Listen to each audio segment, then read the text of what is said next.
Mbote na bino nyonso balandi ya magazine La Voix prophétique lelo tozali susu wana vraiment na banda kuna bino na ba mabota na bino pona ko pambola bino encore une fois de plus bino oyo bomesana kolanda votre magazine La Voix prophétique tikanzambe apambola bino amona bino pe à salela bino ya mingi penza, car ça a toujours été un réel plaisir ya kozala kanabino wana tout le jour pour présenter bino votre magazine La Voix prophétique. Et comme toujours, dans mon côté dans ce numéro spécial, je suis avec un homme de Dieu, un serviteur de Dieu, qui nous bénit vraiment dans le sujet Oyaka, comme Mélabiso encore la délivrance. Vous allez le découvrir tout à l'heure. C'est l'apôtre Mike Akonkwa, Mbote apôtre. Votre maman Lauriane. Vraiment, tous en essengo, ya omono lisusu lelo na plateau na biso, ça fait vraiment très longtemps. Ouais, ça fait très longtemps. Bon, cause au déplacement. Ouais. On n'est pas trop à Kinshasa, c'est un peu ça. Vraiment.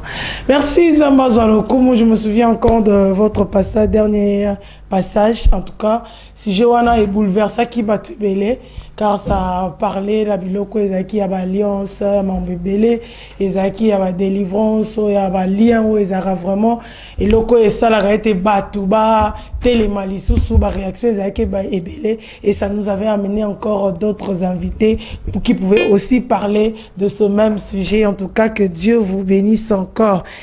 Alors pour Nalélo, Tosanaye, avec un sujet encore très important pour notre vie chrétienne, nous allons parler sur les conséquences du péché. Les conséquences du péché. Il y a un des sujets, il y a Moko Nalélo, Tokolobela, na apôtre Mike Akonkwa. Tozali Bongo Kopesa Maloba pour d'abord nous introduire dans ce sujet, il y a les conséquences du péché. Vraiment, merci beaucoup, merci pour la parole. Et je voulais vraiment aujourd'hui parler sur les conséquences du péché. Parce qu'il y a un moment donné, Dieu était en train de m'interpeller personnellement et de me dire, de parler aux enfants de Dieu, de les montrer combien de fois que le monde touche à sa fin et qu'ils doivent se préparer pour la venue de Jésus-Christ. Alors, Dieu me parlait de parler beaucoup aux enfants de Dieu par rapport aux conséquences du péché. Pourquoi j'ai pris ce thème? Parce que vous allez comprendre qu'aujourd'hui, nous les chrétiens, c'est devenu comme un tabou pour la plupart des personnes si entre nous on parle du péché. C'est comme si les chrétiens ne peuvent pas pécher. Et pourtant, c'est que je sais très bien, la Bible dit, personne ne dira qu'il n'a pas péché. Ok. Et quand on se dit qu'on n'est pas pécheur, on fait de Dieu des élémentaires. Je parlais avec des frères la fois passée, ce qui m'a boosté d'ailleurs de parler à ceci. Ils se voient comme on descend devant Dieu. Et pour eux, depuis qu'ils ont cru à Jésus-Christ en tant que Seigneur et Sauveur, donc le péché n'est pas pour eux, mais le péché c'est pour les païens. Mais je voulais éclaircir une chose par rapport à ça. Nous tous sommes pécheurs. Personne n'est saint devant Dieu. Mais il y a une chose, il y a des hommes animaux et nous, des hommes chrétiens, nous qui ont crié. On ne pêche pas de la même façon. Un enfant de Dieu peut brancher et l'Esprit de Dieu qui en lui commence à lui interpeller que ça, ce que tu as fait, c'est pas bon. Contrairement à un pécheur, en fait, un homme animal qui peut faire ce qu'il peut faire et puis ça ne les regarde pas. Et c'est pourquoi je voulais parler trop sur les conséquences du péché, surtout pour les enfants de Dieu. Que les enfants de Dieu sachent que malgré nous sommes des enfants de Dieu, mais la chair, c'est une chair pécheresse. Okay. C'est une chair de l'origine pécheresse. Depuis Adam, nous savons tous que la chair, depuis Adam a branché, Adam et Ève ont branché devant Dieu, la chair est restée pécheresse et immortelle. La chair qui était immortelle. Alors, c'est par là que j'ai voulu parler vraiment sur ces sujets et dire, en réalité, le péché est beau à voir, est bon à consommer. Mais la chose qui est trop dure avec le péché, c'est l'avaler. Tu peux voir, tu peux consommer, mais quand tu avales cela, ça devient amer. Et quand on avale le péché, c'est quand on commence à subir les conséquences maintenant de ce qu'on est en train de faire. Je vais donner l'exemple d'Adam et Ève dans le jardin d'Éden. Ève était venue devant l'arbre, il a vu que c'était vraiment beau. Il a vu que c'était très beau. Okay. Et le diable avait proposé, Ève, est-ce que tu peux manger ceci? Il lui dit ce qu'il lui a dit, et puis Ève a pris la pomme, elle a mangé. Après avoir mangé, les conséquences de cela a ramené la mort, la vie mortelle dans la vie humaine. L'homme qui était immortel, ami de Dieu, rapproché de Dieu, l'homme était devenu mortel, séparé et éloigné de Dieu. Ça veut dire quoi? Le salaire du péché, c'est la mort. Et le péché n'a jamais été... je veux dire quoi? Le péché n'a jamais été bon devant Dieu. Parce que lui-même, quand il était venu ici sur la terre, c'était pour un seul objectif.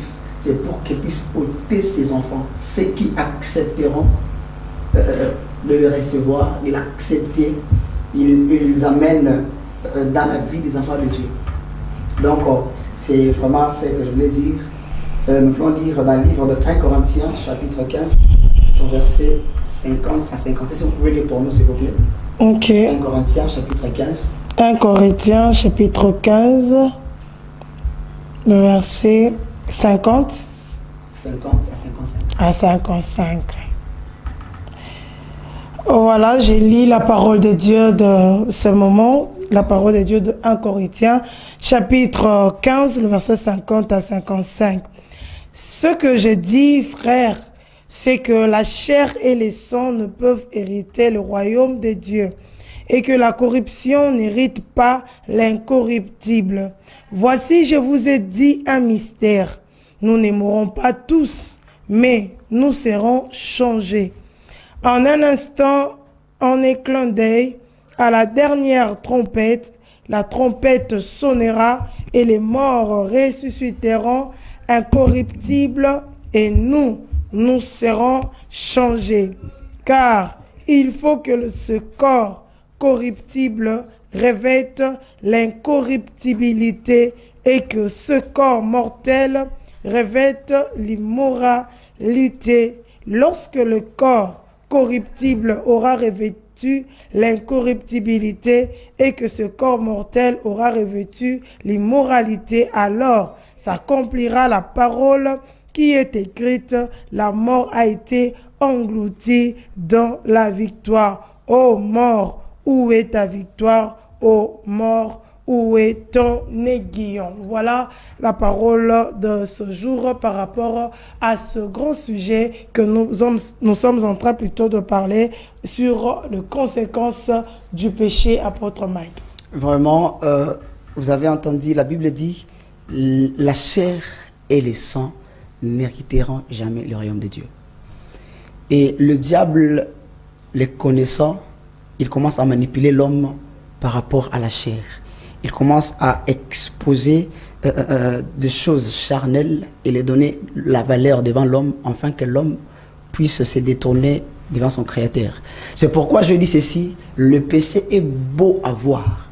Vous savez, quand on interdit à une personne de ne pas faire quelque chose, c'est là où la personne a tendance de faire la chose. Ça veut dire, la personne a tendance de écurier, en fait, pour savoir pourquoi on m'a interdit de faire ça. Et la Bible dit, la chair et le sang n'hériteront pas le royaume de Dieu. Parce que la chair est corruptible. Mais Dieu nous a appelés à abandonner la chair. Dieu nous a appelés à renoncer contre la chair et faire ce qui est sa volonté. Donc la volonté de Dieu est spirituelle. Et ce que je voulais dire, le diable, sachant cela, il prend l'arme lourde contre l'homme comme le péché. C'est une arme que le diable utilise pour séparer l'homme et Dieu. C'est pourquoi vous allez voir même dans les livres le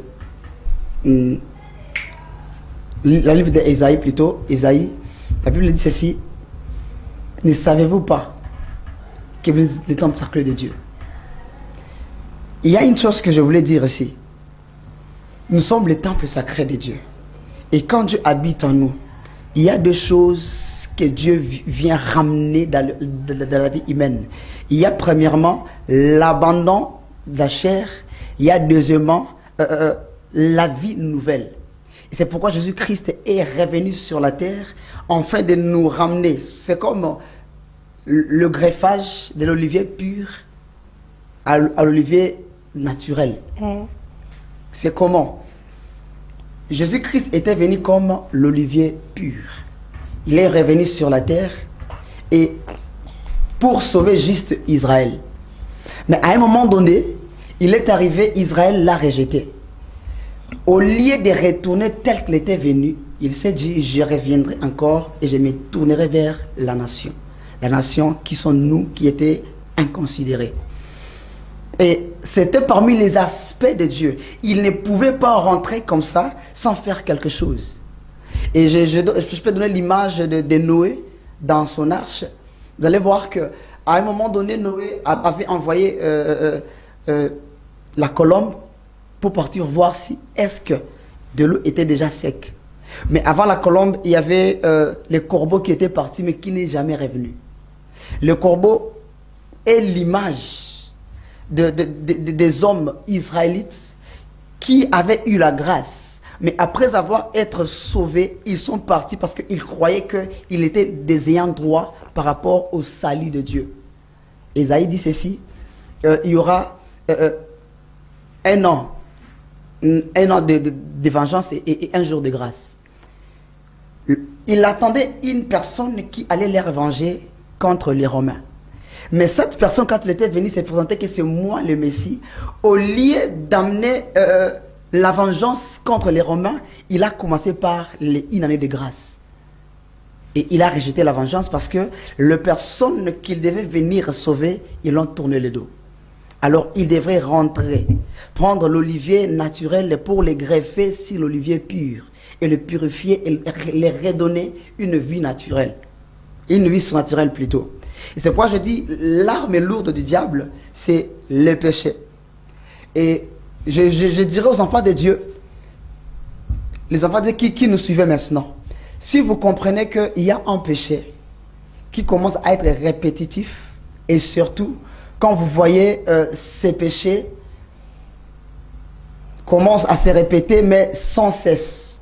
Et après, vous ne sentez pas même de culpabilité en vous. Il faut avoir trop peur. Parce que la mort est déjà devant vous. Quand le péché devient une habitude pour vous, c'est déjà une mort éternelle qui vous attend. C'est déjà une mort éternelle.